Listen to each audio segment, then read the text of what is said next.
Hey guys, the gameplay event has just finished. I made a lot of notes, and basically this video is a breakdown with the most important information from this event that lasted almost 1 hour and maybe 7 minutes, so I don't want you to spend all this time watching, because your time is important. This video will provide you with 22 main points from this gameplay event, and I distributed them into 10 big groups. So without further ado, let's start talking. The gameplay event started with a warning that it is a pre-beta, and they haven't done the whole polishing thing yet. Which says, don't judge by its cover, alright? So we're having a pre-beta, and I would say that the graphics looks nice. There is some problems with lightings, which is a part of a polishing process, and if Tainted Grail was made in Unreal Engine, I suppose it would look like that. So graphics is not the most important thing in the game, personally for me, but I think I must say that this is what they have done during their stream, so it was started with a warning. During the stream, some of the questions from the community were answered, and those questions were left on Discord server. So what we must know: there will be no early access, no playable demo, and the game will support a lot of languages. The full localization will be in English, French, Italian, German, Spanish, and Polish. Less localization features such as subtitles and UI will be provided in more languages.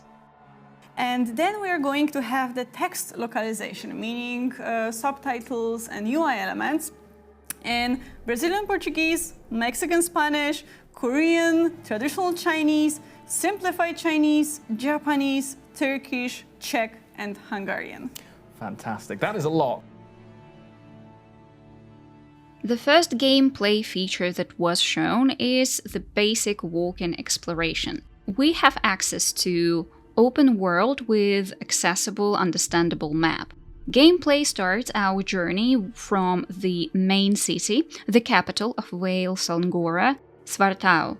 It is a big city where humans, vampires, and even Uriash can be seen on the street.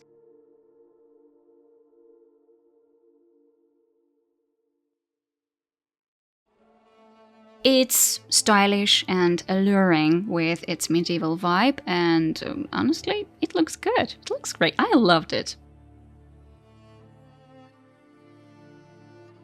The next thing is quite curious. One quest from two perspectives, possibly changing the quest outcome. So here's the thing. I don't know whether it is a language barrier or the real thing. We don't know what the quest is about, but what confused me is that Dominika said that we will see one quest or a quest from two perspectives, day and night. It's surprising to me to see a monk who accepts confessions and performs blood baptism at day, though the same quest shows the strongest boss, Xanthi, at night. Was it a thing that was it a misunderstanding, or is it indeed one quest? I don't know. Probably this is the feature that they mentioned a long time ago, which is a narrative box. We shall see. It looks curious. I'm confused, and I'm not fully understand what's going on, but you know what? It's intriguing and it is interesting. They called this day-night cycle a dual gameplay loop. To be honest with you, I'm quite intrigued to experience it in the game, so we shall see what it means, honestly, because for now it's a little bit confusing.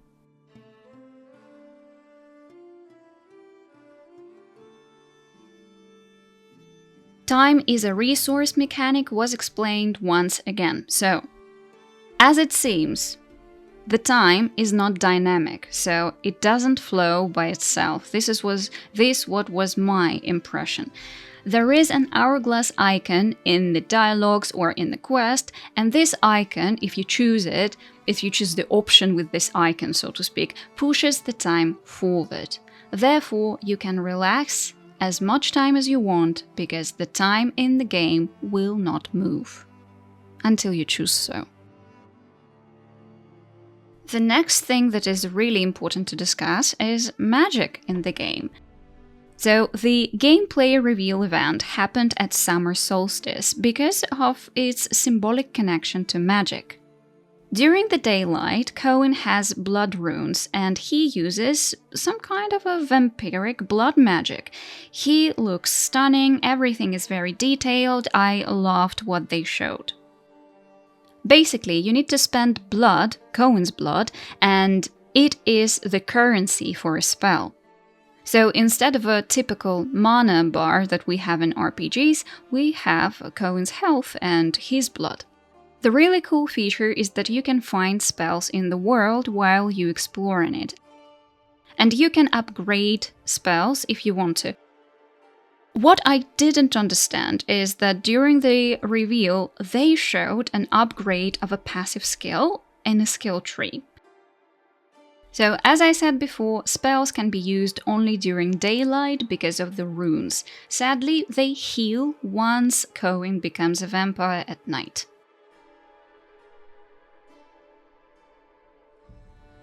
Cohen's skill tree is plain and simple. It has 3 trees, really. One for a vampire, one for human, and the other is shared. Finally, we are getting to combat. Well, what I saw, and you can correct me if I'm wrong, but this is the impression and this is the associations that I saw. So, Kingdom Come sword mechanics with Veilguard action wheel and the Witcher 3 camera if it was from the left. Rebel Wolf specified and stressed that you can't button mushing. The sword fights are hybrid. As of Kingdom Come Deliverance, The Witcher 3 and the Veilguard had a baby. Both vampire claws and swords fights are directional. The devs said if you don't want to focus too much, you can lower the difficulty of the game. I would say that directionality is a controversial move, simply because it takes too much time. But we shall see. We shall see if it actually works, because from the gameplay event, it looked like the fights are really fast. So I don't know. I'm trying to remember the Kingdom Come Deliverance fights, and they took, quite a while, especially in the beginning of the game. Still, we have a responsive combat gameplay. It is promised, and we shall see if they deliver. We can dodge, parry, choose abilities and different attacks, which is really cool. The next group is investigation in quests and in the world. So during the dialogues, you will have time to decide mechanic. It appears often, but not all the time. I don't know if it will be strictly a feature for big, noticeable quests that push the time forward, or it will be in all quests, but still, time to decide is the thing that is present in the Blood of Dawnwalker. Another cool feature is scene investigation, which we saw during the nighttime. It gives information about the surroundings and probably provides lore and quest details. Also, we have the focus mode, and it looks quite like the Witcher senses mechanic from The Witcher 3. An investigation mechanics that actually leans to magic is speaking to corpses. You can use a special spell to speak to a dead body and learn some more information either for the quest or for the world. Like compost, so Cohen can literally drag secrets out from the dead. For me, as a quest designer, this is really an awesome tool to tell stories. It's always optional, but if you use it, you may uncover different quest branches, gain some valuable info, or sometimes even flip the context of an entire plotline. Another cool thing that is great to know, your decisions matter. The decisions in the game will make you more or less vampire. Drink blood, skip daytime and play only as a vampire, everything will affect your nature. The more visible your actions are, the more famous you become to people in cities and villages. It's not a reputation thingy, but some NPCs might choose either help you or not, depending on your notoriety. And the last thing that is really brief and really quick, romance.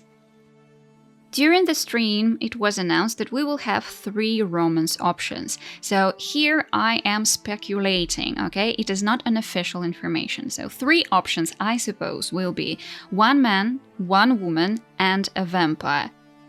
Please share your theories, what we can actually expect from these romance options if you are interested in this whole line at all. But I think that the developers will cover as much variations as possible, because this is how the modern gaming works, really. Alright guys, I hope it saved you time and you found a lot of interesting information from this breakdown. I would say, personally, that I loved what I saw. Of course, it is a pre-beta stage, so we will see more polishing. They said that probably we will not see more official gameplay reviews this year, but probably they will share something on social media or, I don't know, on Discord server, whatever. What I should say that was quite distracting for me during this stream, it's a kind of thing, kind of feature that they created for most of their streams, is the acting. It was really hard to concentrate on the provided information because the staff of Rebel Wolves are not actors. The pretending of having a conversation is like bad acting. It's really hard to concentrate. It's distracting, really. So I hope they really enjoyed themselves and just had fun, because I don't think that they were made doing that, but I'd say that they spent some budget on this thing, and let's hope that that was a good decision, that they wouldn't have needed this budget for extra polishing, or I don't know. So anyway, most of the things that I saw, including the exploration things and the whole package, was quite exciting. I really hope that they will spend more time polishing the game so that in the end, in 2026, we will get an awesome game with narrative sandbox that they promised, with a lot of different quest lines that will be both challenging and extremely fun to complete. Thank you for being here. I will make more videos about Dawnwalker, and I've already done a lot, so check them out if you haven't already. And that's it for today. Remember to have fun, play video games, and I'll see you in my next video. Bye!